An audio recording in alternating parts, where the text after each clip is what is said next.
Hari ini kita masih membahas mengenai algoritma yang ada pada penjadwalan proses.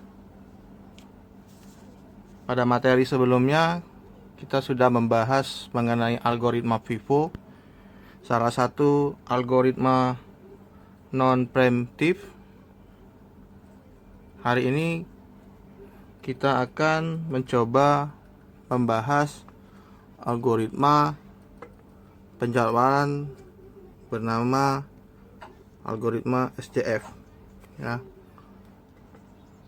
Sama, algoritma SJF juga merupakan algoritma non preemptif, ya, non priority. Jadi algoritma SJF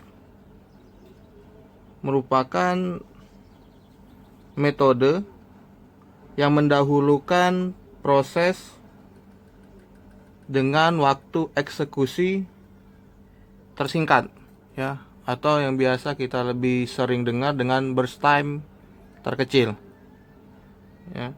Jadi dia sama seperti FIFO.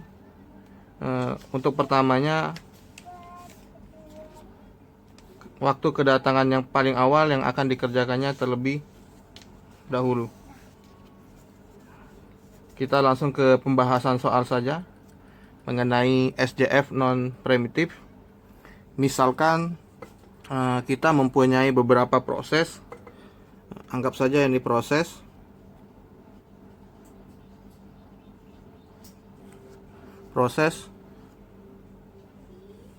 Jadi misalkan nama proses bebas, bisa P1. Hari ini saya akan coba membuat nama prosesnya. Ada proses A, ada proses B, C, D, dan proses E. Ada 5 proses pada pembahasan soal hari ini. Dengan waktu kedatangan proses A, waktu kedatangannya 0, B, AT-nya 3, C 5, D mempunyai AT-nya 6, waktu kedatangannya 6, yang terakhir proses E, waktu kedatangannya 9.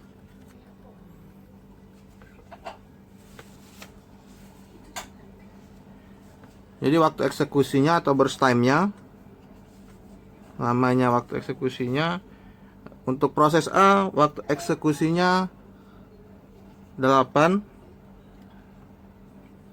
kemudian B5, kemudian burst time C 7, D2, yang terakhir proses E 3. Itu pembahasan soal kita hari ini. Yang kita cari sama seperti biasanya, kita akan cari TAT dan WT-nya, ya, turnaround time-nya sama waiting time-nya. Kita akan cari Gantt chart-nya dulu, Gantt chart dari soal tersebut.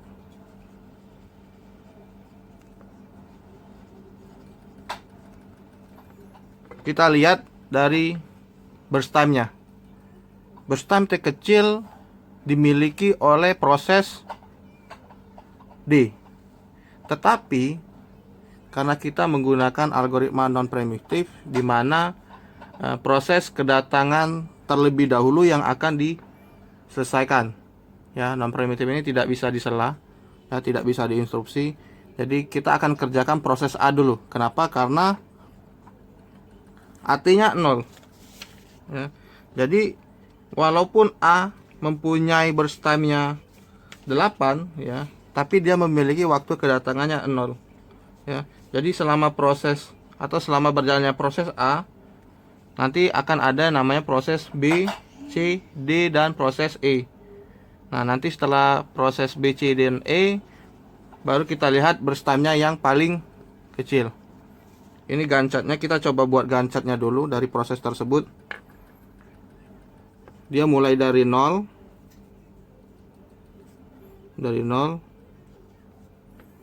sampai dengan burst time-nya 8. Ini misalnya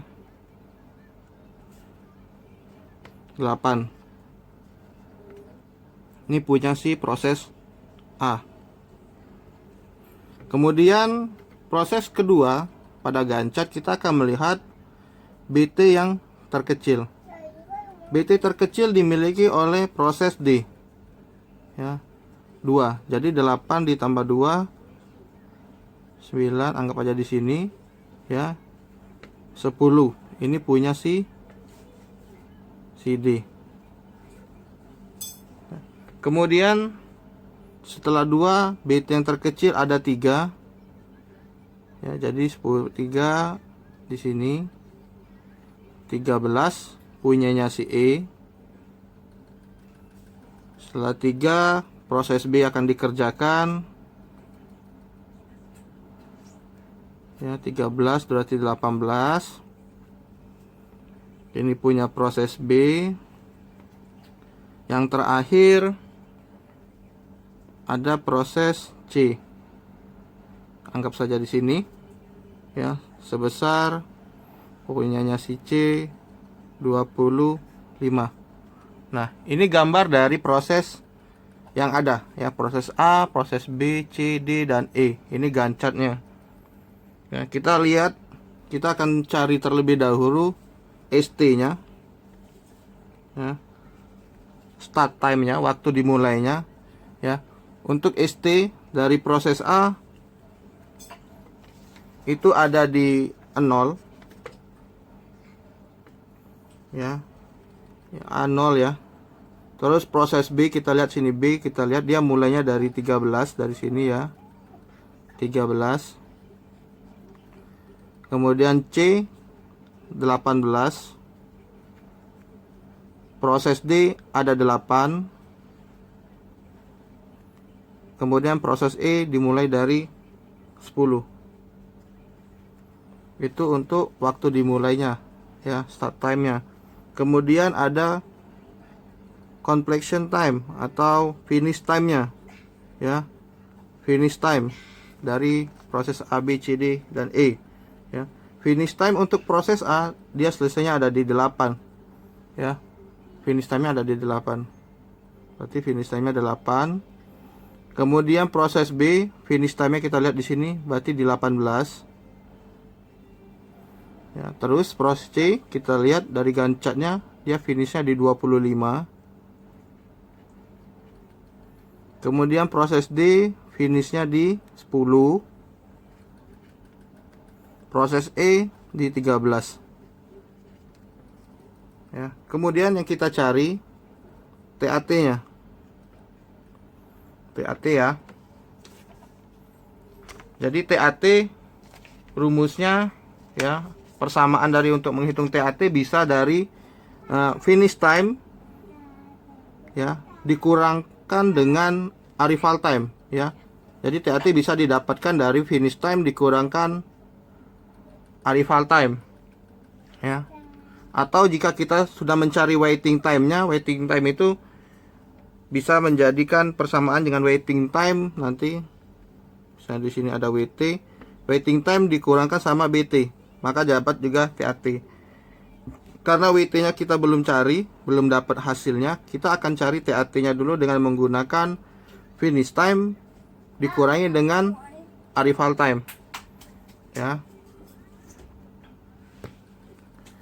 Finish time-nya 8, kita kurangi karena finish time kurang arrival time, 8 dikurang 0 8 ya.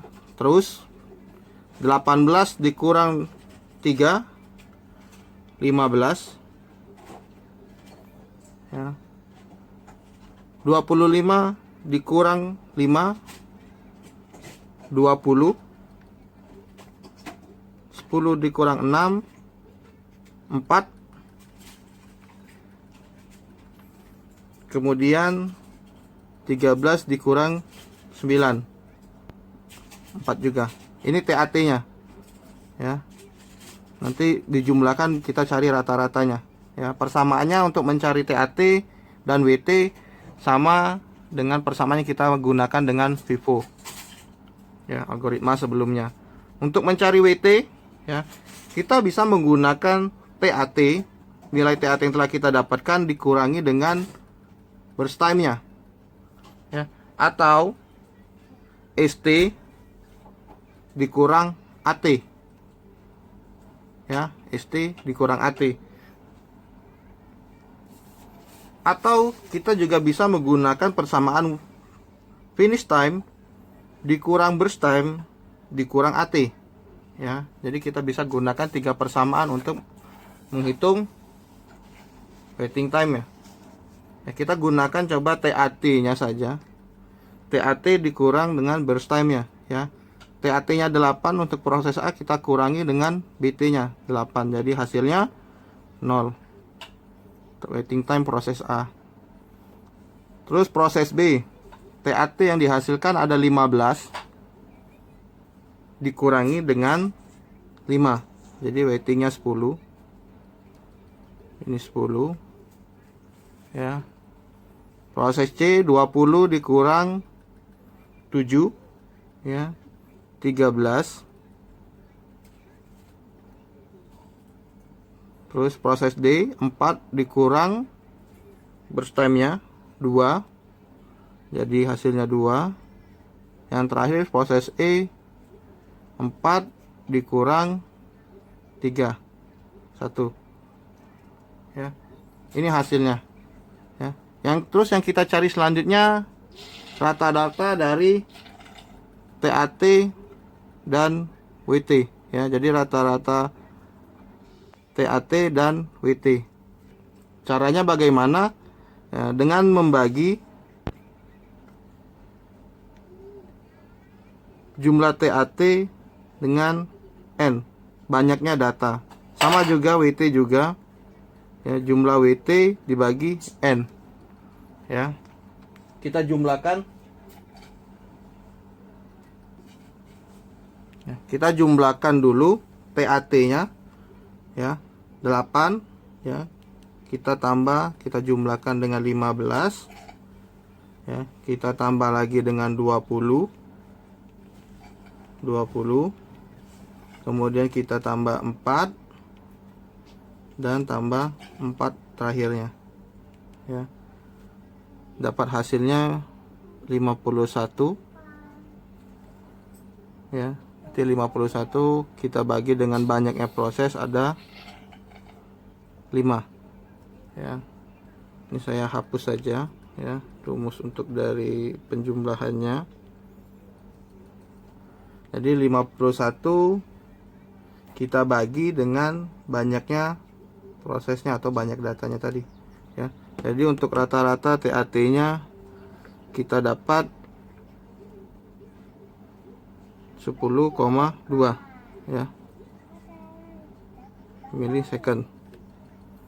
Kemudian untuk WT-nya sama, kita jumlahkan, ya. Ini 0, 10 ditambah 13, ya, 23 ditambah 2, 25, kita tambah 1, ya. 26 dibagi dengan 5, ya. Jadi ini jumlahnya saya hapus saja, ya. Jadi di sini rata-rata TAT-nya, ya, 10,2 milisecond. WT-nya kita dapatkan rata-ratanya 5,2 milisecond, ya. Inilah rata-rata TAT dan WT, ya, serta Gantt pada algoritma SJF non primitif, ya. Terima kasih untuk perhatiannya atas materi yang sudah saya jelaskan. Lebih dan kurangnya saya mohon maaf.